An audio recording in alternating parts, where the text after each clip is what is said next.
SGPGI AIIMS Lucknow में इलाज कराना है आसान।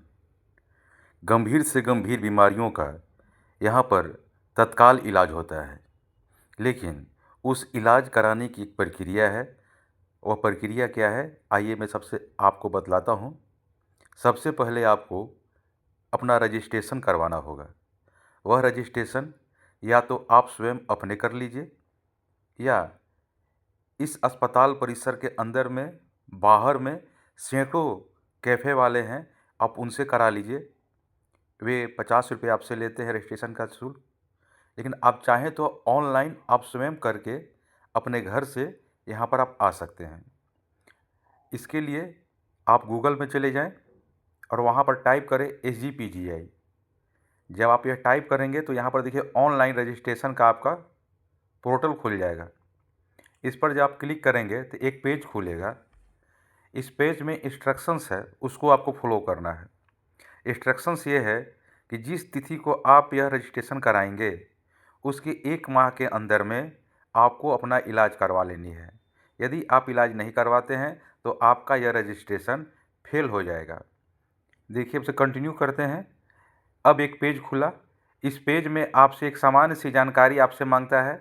सबसे पहले मांगता है डिपार्टमेंट, मतलब आप जिस बीमारी से पीड़ित हैं वह बीमारी का इलाज किस डिपार्टमेंट के अंदर में होगा, इसकी जानकारी आपको अवश्य होनी चाहिए।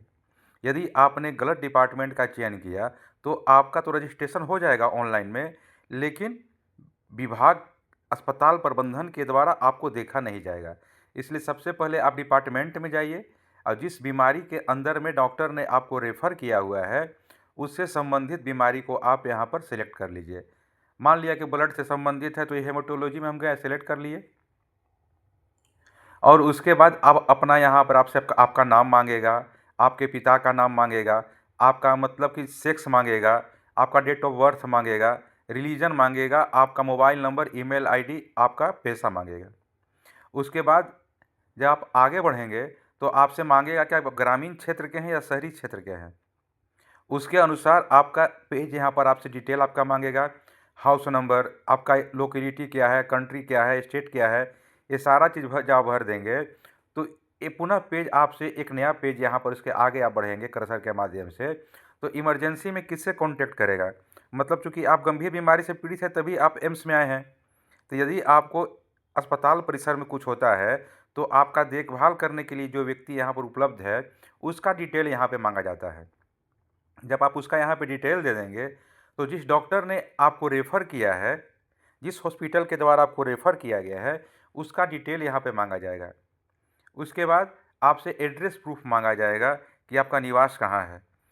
तो ज़्यादा तो अभी चलता है आइडेंटिटी प्रूफ में आधार ही चलता है, पैन कार्ड है, वोटर कार्ड है, आप यहाँ पर दे सकते हैं। अब तो वोटर कार्ड ही मांगने लगा है, तो वोटर कार्ड का विकल्प भी आप यहाँ पे चयन कर सकते हैं। और उसके बाद उसका नंबर यहाँ पे डालना है, आधार है तो आधार नंबर, वोटर कार्ड है तो उसका ईपिक नंबर और संबंधित दस्तावेज़ किस विभाग के द्वारा इशू किया गया है उस विभाग का नाम यहाँ पर देना है।